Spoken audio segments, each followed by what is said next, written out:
नमस्कार, मैं डॉक्टर शिशिर उपाध्याय। मध्य प्रदेश का महिला सशक्तिकरण मॉडल पूरे देश के लिए मिसाल बन चुका है।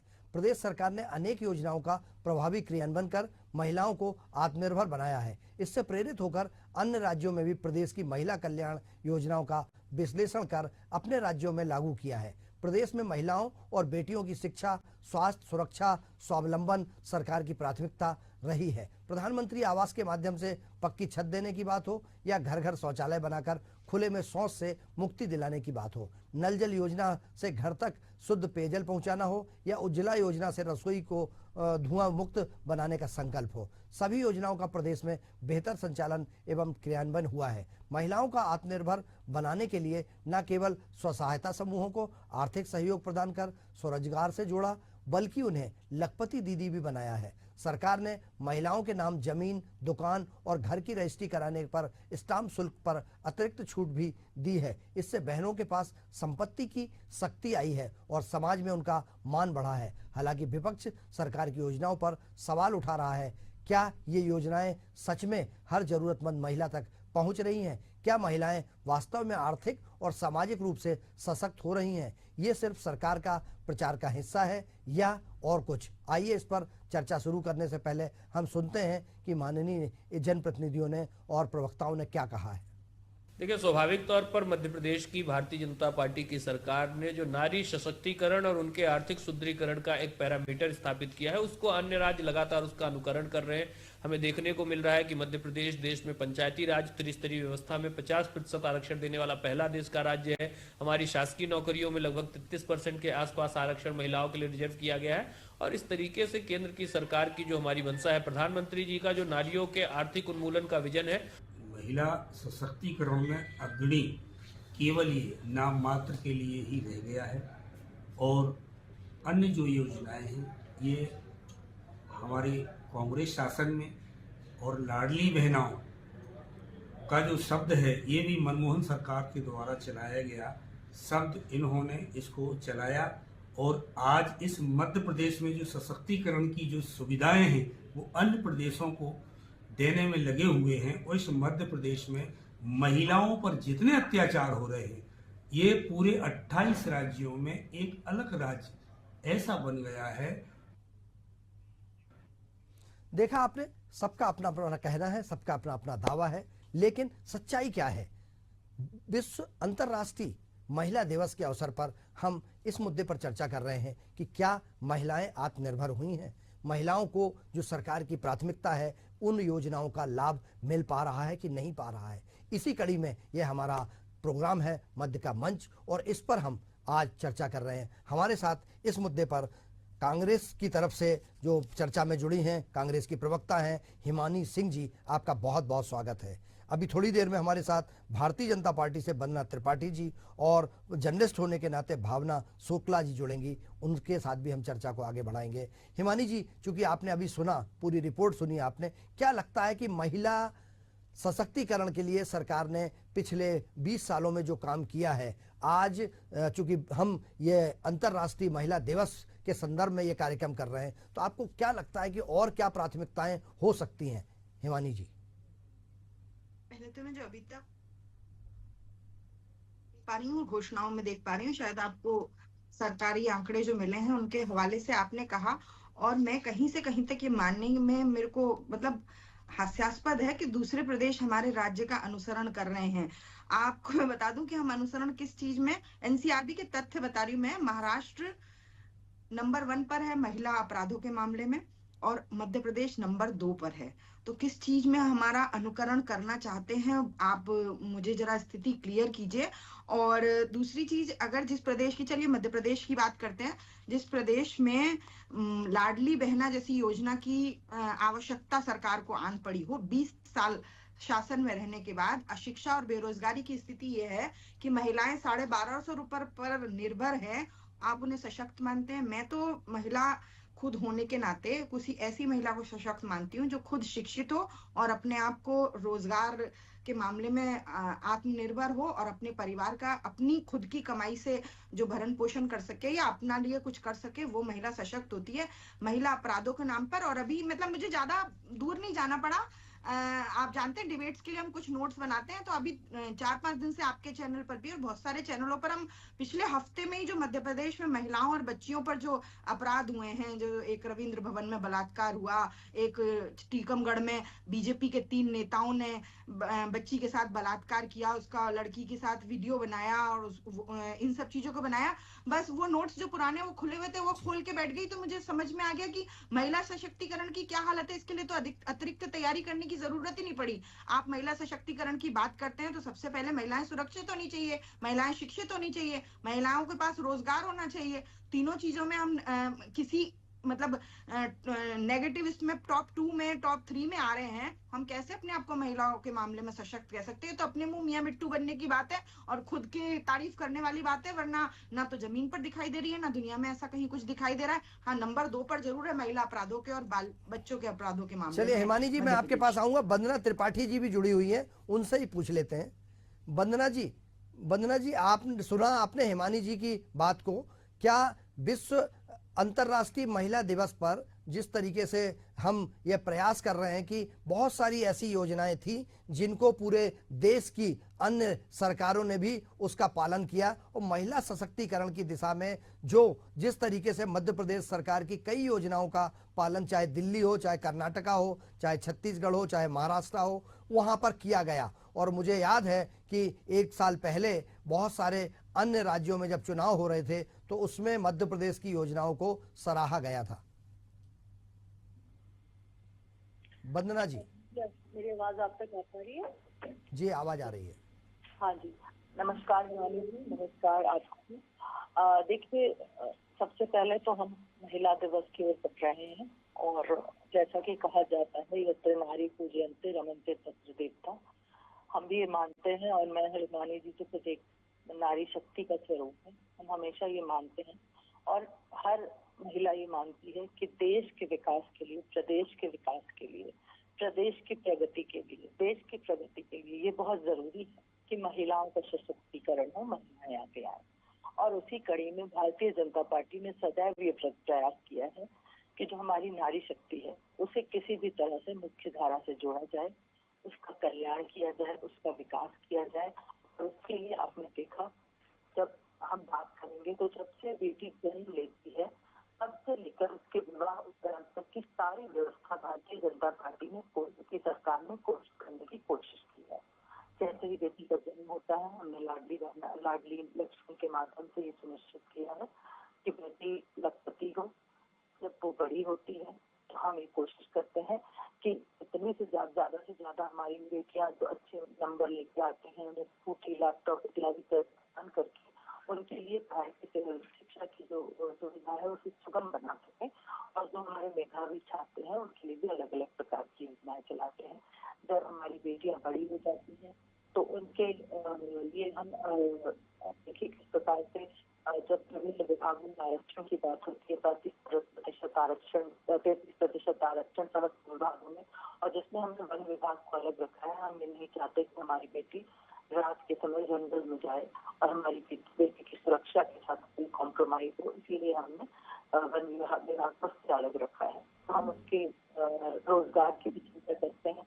उसके बाद जब विवाह की बात आती है तो हमने कन्यादान योजना, चाहे निकाह की योजना हो, ये सारी योजनाएं लाई है जिससे हमारी बेटियों की जो खास करके जो हमारे गरीब तबके के लोग हैं उनकी बेटियों की जो शादियां हैं वो धूमधाम से हो, उन्हें किसी भी प्रकार की कोई कष्ट न हो। वंदना जी, चूंकि हिमानी जी का कहना है कि अब महिला अपराधों में मध्य प्रदेश जो रिपोर्ट उनके पास है उसके आधार पर महिला अपराध बहुत लगातार तेजी से बढ़ रहे हैं, तो क्या महिला अपराधों पर नियंत्रण की आवश्यकता है? देखिए, महिला अपराध इस राज्य में भी है जहाँ पे कांग्रेस पार्टी की सरकार है। महिला अपराध हर राज्य में कुछ हद तक है, और महिला अपराधों में हम ये नहीं कह सकते कि सरकारें पूरी तरह से जिम्मेदार होती है। कांग्रेस की सरकार है, मैं ये नहीं कहूंगी कि कांग्रेस पार्टी उसके लिए जिम्मेदार है। देखिए, एक सामाजिक दृष्टिकोण है, एक सामाजिक जो सोच है, लोग महिलाओं को जो अपने मनोरंजन की वस्तु समझते हैं, जो उन्हें उपभोग की वस्तु समझते हैं, उसी की वजह से लोग महिलाओं के साथ प्रकार के अपराध करते हैं। अब आप एक बात बताइए, एक छोटी सी बच्ची के साथ उसके परिवार का कोई सदस्य अगर कुछ कर देता है, गलत कर देता है, टीचर गलत कर देता है, तो इसमें सरकार कैसे जिम्मेदार है, इसमें कोई पार्टी कैसे जिम्मेदार है?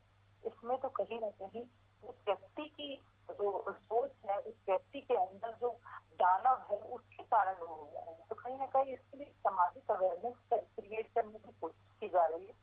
साथ ही साथ हम ये कोशिश कर रहे हैं कि हम बेटियों को जितना ज्यादा से ज्यादा मजबूत और सशक्त बना सके, क्योंकि एक उम्र के बाद बेटियां मजबूत होती हैं, सशक्त होती हैं, किसी पर निर्भर नहीं होती हैं, तो उन्हें अपने आप आत्मबल मिलता है, उनका आत्मविश्वास बढ़ता है, और जब आत्मविश्वास बढ़ता है तो आत्मसम्मान भी बढ़ता है, और बेटियां हर प्रकार की सिचुएशन से, हर प्रकार मैं की हिमानी जी आपके पास आऊंगा, बिल्कुल आऊंगा। वंदना जी, आपने जो कहा है, मैं हिमानी जी आपके पास आने के पहले भावना शुक्ला वरिष्ठ पत्रकार हैं मध्य प्रदेश की, मैं उनसे उनके पास आना चाहता हूं। और हिमानी जी, इस बात पर मैं सहमत हूं कि जो अपराध की बात हो रही है, अपराध में क्या सरकार हर एक के घर घर में जाके खड़ी हो जाएगी क्या? क्योंकि ज्यादातर ऐसे मामले आए हैं जिसमें परिवार का ही आदमी शामिल होता है। जी आ रहा हूं हिमानी जी, आपके पास आ रहा हूं। भावना जी, आप मुझे सुन पा रही हैं? हाँ बोलिए, थोड़ा सा ऑडियो का इश्यू हो रहा है। ओके भावना जी, चूंकि देश में हम जल्द ही अंतर्राष्ट्रीय महिला दिवस मनाने की तरफ बढ़ रहे हैं, और मध्य प्रदेश की बहुत सारी योजनाएं ऐसी आई थी जिन योजनाओं के चलते देश के अन्य राज्यों ने उन योजनाओं को अपने साथ जोड़ा और उसका लाभ उठाया। क्या आपको लगता है कि महिलाओं की सशक्तिकरण के लिए जो योजनाएं चल रही हैं, उन योजनाओं में और अधिक बेहतर किए जाने की आवश्यकता है, और जो योजनाएं मध्य प्रदेश में चली उसको दिल्ली ने, कर्नाटक ने, आंध्रा ने, छत्तीसगढ़ ने, महाराष्ट्र ने अपनाया है?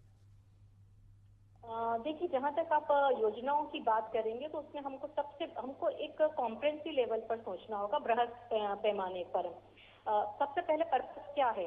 आत्मनिर्भर का या सशक्तिकरण की हम बात करते हैं, वित्तीय रूप से आप बना रहे हैं तो आपको देखना होगा कि आप वित्तीय रूप से उन्हें सशक्त बना रहे हैं, सिर्फ बैंक खातों में पैसा डाल रहे हैं, या वाकई में जमीनी रूप से उन्हें आत्मनिर्भर आप बना रहे हैं। अभी बीजेपी के ही एक मंत्री महोदय ने इस बात को फिब्रिस के खिलाफ बोलकर उसे एक बहस को भी नया मोड़ दिया था। तो इसमें आपको यहाँ पे सोचना होगा, क्योंकि राज्य के ऊपर ये जो, अगर हम लाडली बहना की अगर बात करते हैं, नो डाउट वो गेम चेंजर है, लेकिन चुनावी से आगे बढ़कर हकीकत में हमको उसको पहुंचाना होगा।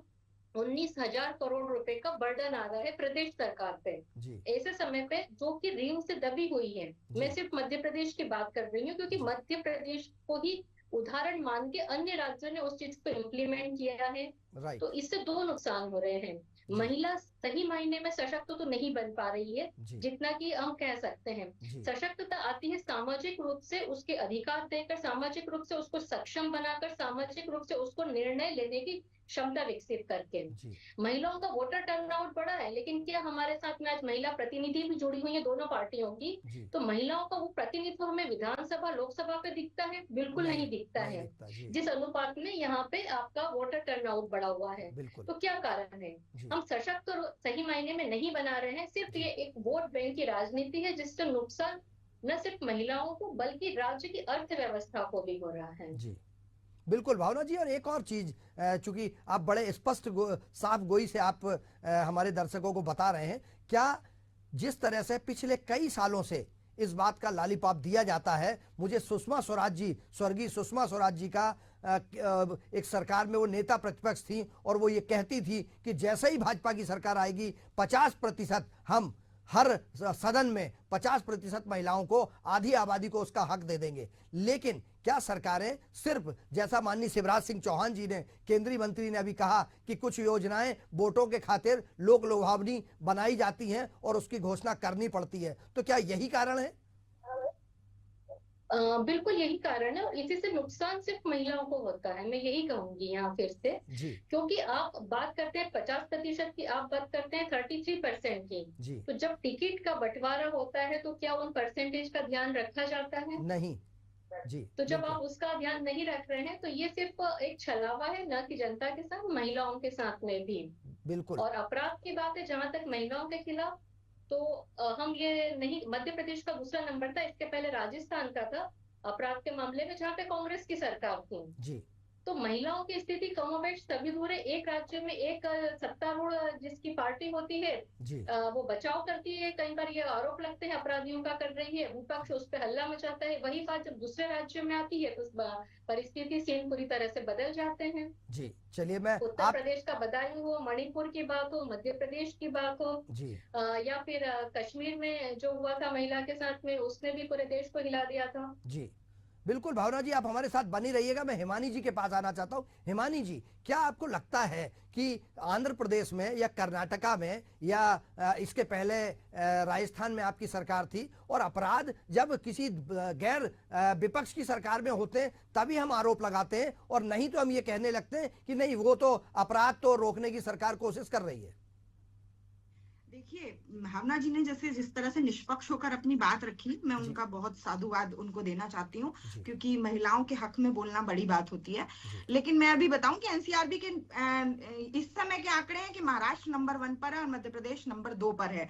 दूसरी बात, महिलाओं के प्रति अपराध जो होते हैं ना, पूरी सारे अपराध एक तरफ और महिलाओं और बच्चों के प्रति होने वाले अपराध एक तरफ, क्योंकि ये पूरे समाज का निर्माण करते हैं। फिर आपने और वंदना जी दोनों ने इस चीज को पूछा था कि अगर कोई घर में कुछ कर रहा है तो हम उसको कैसे सरकार रोक सकती है। बिल्कुल, आप इस चीज से मैं आप लोगों की मतलब मैं समझ नहीं पा रही इसको, सवाल को कहीं कैसे पूछ सकता है कि परिवार मिलकर समाज का निर्माण करते हैं। क्या परिवार में कोई एक दूसरे का मर्डर कर दे तो वो अपराधी नहीं होता? क्या परिवार में कोई महिला या बच्ची के ऊपर अपराध करे तो वो अपराधी नहीं होता? क्या उस अपराधी को ये डर नहीं होना चाहिए कि उसके लिए भी कानून उसी तरीके रहेगा? क्या महिलाओं को इतना जागरूक और इतना सक्षम नहीं बना चाहिए कि अपने परिवार में या समाज में कहीं भी जान पहचान में? ये किसकी जवाबदारी है? क्या ये शासन और प्रशासन आपकी और हमारी सभी की जवाबदारी नहीं है? ये कह के हम अपना पल्ला नहीं झाड़ सकते कि किसी महिला का पति उसे मार रहा है तो इसमें हम क्या कर सकते हैं? अपराधी वो पति भी है और बाहर उसके ऊपर उंगली उठाने वाला भी है। तो आप समाज का जब स्वस्थ निर्माण करना चाहते हैं तो इस तरह की बातें करके अपना पल्ला नहीं झाड़ सकते। इस तरह तो जो बेटियां आईएएस और आईपीएस बनती हैं, उनकी फीस भी उनके परिवार भरने का काम लेता है, तो सरकार फिर उसका श्रेय लेने का काम क्यों करती है? जो महिलाएं विधानसभा का चुनाव लड़ती हैं, उसकी तैयारी में भी उनका परिवार उनका पूरी तरह से सपोर्ट करता है, सरकार तो उन्हें कोई सपोर्ट नहीं करती, तो फिर उसके लिए भी वो खुद जिम्मेदार है। ये नहीं हो सकता कि अच्छा अच्छा गप और बुरा बुरा तू। अगर अपराध है तो उसके लिए भी सरकार, समाज, आप, हम सब जिम्मेदार हैं। ये नहीं कह सकते कि उसके परिवार में हुआ है तो उसकी हम जवाबदारी नहीं ले सकते। हिमानी जी, मेरा कहने का अभिप्राय यही है कि क्या सामाजिक जिम्मेदारी भी है? इसको रोकने के लिए समाज की भी जिम्मेदारी है। तो समाज भी आप और हम ही है सर जी। समाज कोई अलग से नहीं बनता, आपसे और हमसे ही समाज बनता है। जिस तरह से अब ये मामला आया है कि मध्य प्रदेश का ही मामला है, और आप देखिए इस तरह के मामले मध्य प्रदेश में ही आते हैं कि सारी पंचपतियों के पतियों को शपथ दिलवा दी गई, और उसके बाद फिर जब मामला वीडियो में आके संज्ञान में आया तब तो ये समाज की स्थिति है। जब जनप्रतिनिधि लोग ऐसे काम करते हैं तब आप ये सोचिए, तब हम ये तो नहीं कह सकते भाई ठीक है उसकी पत्नी ने लिया, पति ने लिया, आपको क्या तकलीफ हो रही है? घर से किसी ने भी ले ली, काम तो मिलके ही करेंगे। क्या हम ये कह सकते हैं? तो आप ऐसा कह के पल्ला नहीं झाड़ सकते कि घरों में कोई अपराध हो रहा है। सड़कों पे जब लड़कियों के साथ छेड़खान होती है सर, तो वहां भी सरकार नहीं होती, वहां भी मुख्यमंत्री खुद थोड़ी बैठे होते हैं, वो भी अपराध होता है ना। ये कह के बिल्कुल जिम्मेदारी से आप बात करें तो बिल्कुल भावना जी ने जो बात कही बहुत अच्छी तरह, जो है किसी को भी घेरने की बात हो, जब महिलाओं की बात होगी तो चाहे किसी की भी सरकार हो, कोई भी व्यक्ति सत्ता में हो, चाहे वो मेरे घर में हो या किसी और के घर में हो, मेरे लिए सभी बराबर होने चाहिए। चलिए, मैं वंदना जी के पास आऊंगा, उसके पहले हिमानी जी आपको एक जानकारी दे दूं कि ये जो अभी छत्तीसगढ़ में पंचायत के चुनाव हुए थे और छत्तीसगढ़ का ये मामला है। छत्तीसगढ़ में वहां के कुछ सरपंच के जो पंच बनी थी महिलाएं, उनके पतियों ने शपथ ली थी और उसके बाद उस सचिव को निलंबित कर दिया गया है छत्तीसगढ़ सरकार द्वारा। ये मध्य प्रदेश का मामला नहीं है। जी हाँ वंदना जी, चलिए मैं क्षमा चाहती हूँ। यस ओके, नहीं उचित नहीं है, कोई बात नहीं उचित नहीं है, इस पर कार्रवाई की जाना चाहिए और महिला को सशक्तिकरण अगर उसको पूरे अधिकार दे, ऐसा वंदना जी ने जरूर अभी कहा है। कहते हैं कि उस महिला को भी संदेश मिला कि तुम जीती हो तो तुम्हारे पास पावर है जी, तब महिलाएं सशक्त होती है। नहीं, एक बात और अभी दूसरी एक चीज और शिशिर जी, एक चीज और, सिर्फ एक महिलाओं की जो मध्य प्रदेश की एक महिला लाडली बहना योजना को कई राज्यों ने कॉपी कराया, जिसको भावना जी ने भी बोला ये सिर्फ एक गेम चेंजर स्कीम है, महिला सशक्तिकरण से इसका कोई लेना देना नहीं है। आप खुद सोचिए कि आजादी के इतने साल बाद मध्य प्रदेश में 20 साल बीजेपी की सरकार के बाद अगर फ्री बीज का फायदा देना पड़ रहा है, मतलब महिलाएं सशक्त नहीं है। नहीं तो आपने अपने नेताओं को कर्नाटका में रोका क्या? आपने आंध्रा में रोका क्या कि नहीं बांटे फ्री?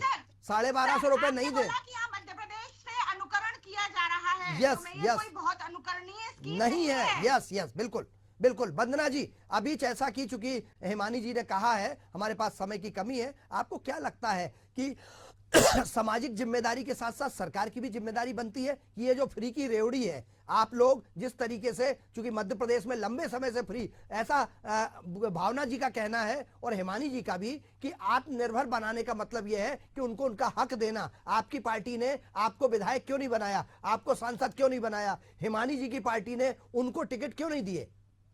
बिल्कुल बिल्कुल, आप बिल्कुल मेरा पॉइंट आपने कैच करा है। देखिए, मैंने दोनों वक्ताओं को सुना और एक मैं नेगेटिव डायरेक्शन में इस डिबेट को ले नहीं जाना चाह रही थी, क्योंकि तीनों महिलाएं बैठी थी। लेकिन अब जब बात नेगेटिविटी की तरफ गई है, तो आप ये बताइए कि ये लोग जो मणिपुर की चर्चा करते हैं, संदेश खाली के विषय में शांत क्यों हो जाते हैं? और रही बात जब महिला अपराधों की बात आती है, तो अभी इनकी पार्टी के नेता प्रतिपक्ष पर जिस तरह से केस चल रहा है, जिस तरह से उनके केस को ओपन किया गया, आपने देखा। जो केस चल रहा है उसकी बात कर मेरे लीजिए। समय से बोलने लगती है, मुझे इनकी ये आदत बड़ी आपकी खराब हर है। डिबेट में मैं आप इनके समय नेता से इतना प्रतिपक्ष से बड़ी ऑब्सेस्ड हैं आप। और इन्होंने डिबेट की मर्यादा का उल्लंघन करने की कसम खा रखी है। मुझे भी बोलने नहीं, आप केवल नेता प्रतिपक्ष पे पहुंचेंगी तो आप ये परसों जो बीजेपी नेताओं ने जो रेप किया बच्ची के साथ, उस पे बात कर लीजिए। उनका तो केस चल रहा है ना, वो तो आप बोल चुकी। कंटिन्यू करना चाहूंगी। उसके लिए आप बैठी हैं, आप मध्य प्रदेश की महिलाओं की बात कर रहे हैं, आम महिलाओं की। इस तरह की महिलाओं के साथ में डिबेट आपकी नहीं घिसी करना पिटी लाइनों के लिए थोड़ी बैठे हैं, वही लाइनें आप हिमानी जी, सालों से बोली यस चली यस, जा रही हिमानी हैं। जी, एक बार हम वंदना जी का सुन लें, उसके बाद आपका पक्ष आएगा, आप जरूर बोलिएगा जी। नहीं नहीं, वंदना जी बोलिए, बोलिए वंदना जी। अगर ये बोलेंगी तो मैं डिबेट छोड़ नहीं दूंगी। प्लीज हिमानी जी, क्योंकि प्लीज, मैं इनके समय हम बहुत आपको बड़ी मौका देंगे। ये प्रोग्राम अंतर्राष्ट्रीय महिला दिवस पर है और महिलाओं के सशक्तिकरण और अधिकार पर हम चर्चा कर रहे हैं और पूरी दुनिया देख रही है, लाइव डिबेट चल रही है। प्लीज वंदना जी बोलिए आप। ये लोग फ्रीबीज की बात कर रहे हैं। फ्रीबीज के कांग्रेस पार्टी की जहाँ सरकार है वहाँ नहीं है। और रही बात फ्रीबीज जो ये कहते हैं, 1500-2000 रुपए जो किसी को दे दिए जा रहे हैं और महिला को अगर उससे बेसिक खर्चे निकल आ रहे हैं, उसका सैनिटेशन का खर्चा निकल आ रहा है, उसकी कुछ ऐसे नीड्स हैं जो दूसरों से नहीं बता सकती, तो उसमें क्यों हम ना दें? हम बिल्कुल देंगे। हम सरकार में हम अपनी बेटियों की, अपनी महिलाओं की चिंता करेंगे। और रही बात सशक्त बनाने की, तो सशक्त तो आपके देश के प्रधानमंत्री जी को क्यों नहीं बोलती हैं? वो कहते हैं रेवड़ी बांटना अपराध है, रेवड़ी नहीं बांटना चाहिए। होता है नारी शक्ति वंदन अधिनियम लाकर माननीय प्रधानमंत्री मोदी जी ने सुनिश्चित किया है कि चाहे कांग्रेस की हिमानी हो या भारतीय जनता पार्टी की वंदना, सबको प्रतिनिधित्व मिलेगा, सबको चुनाव लड़ने का मौका मिलेगा। आगे चल के भविष्य में अगर उसमें क्षमता है तो उसे मौका मिलेगा। 33% आरक्षण की बात की है। उसके बाद आप देखिए, भारतीय जनता पार्टी की सरकार में एक आदिवासी महिला को राष्ट्रपति बनाया। आज आप देखिए, सूची उठाकर देख लीजिए, लोकसभा की सूची देखिए, इनकी सूची में मात्र एक महिला का नाम था। हमारी सूची उठाकर देखिए, आज हमारे यहाँ से कितनी महिलाएं सांसद है, राज्यसभा में हमने कितनी सांसद दे दी।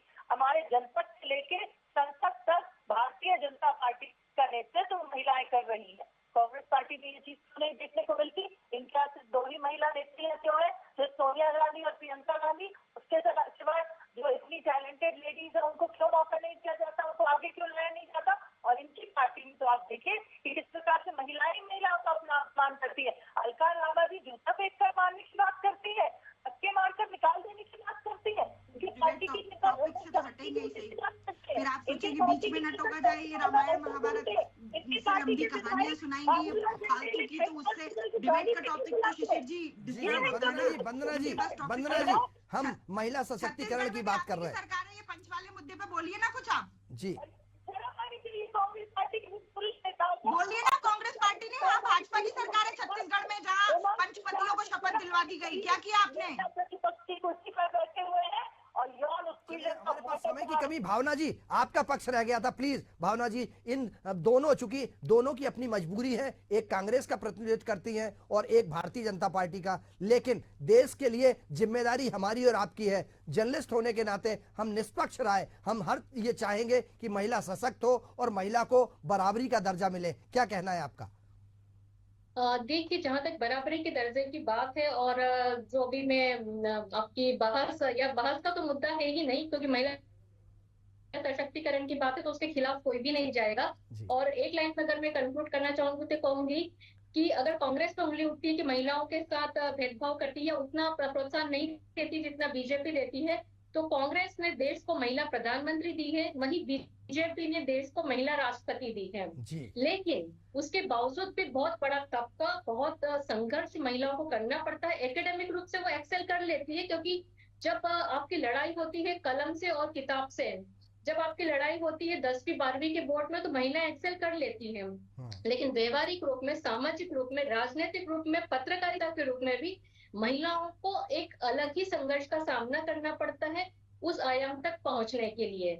और ये सरकार की मंशा के साथ में और समाज के सपोर्ट के बिना संभव है ही नहीं। जी बिल्कुल भावना जी, आज हम कितनी ही बात कर लें कि हम बहुत आगे बढ़ गए हैं, कितनी ही बात कर लें कि हमने बहुत तरक्की कर ली है, लेकिन उस राष्ट्र की, उस प्रदेश की, उस शहर की वास्तविक तरक्की तब होगी जब हमारे साथ महिला बराबरी से कंधे से कंधा मिलाकर और सुरक्षित महसूस करेगी। जब हिमानी जी या वंदना जी रात के 12 बजे भी जैसे हम निकल के जाते हैं बाहर और हम सुरक्षित महसूस करते हैं, ऐसा जिस दिन सुरक्षित महसूस करने लगे, हमारे बच्चे सुरक्षित महसूस करने लगे, तो उस दिन वास्तविक रूप से ये माना जाएगा कि समाज ने महिला सशक्तिकरण के लिए काम किया है। समय की मर्यादा होती है। हमारे साथ कांग्रेस से हिमानी जी जुड़ी, आपका बहुत बहुत धन्यवाद। वंदना जी भारतीय जनता पार्टी से जुड़ी, आपका बहुत बहुत धन्यवाद। और भावना शुक्ला जी हमारे साथ जुड़ी, आपका बहुत बहुत धन्यवाद। खबरों का सिलसिला जारी रहेगा, बने रहिए हमारे साथ।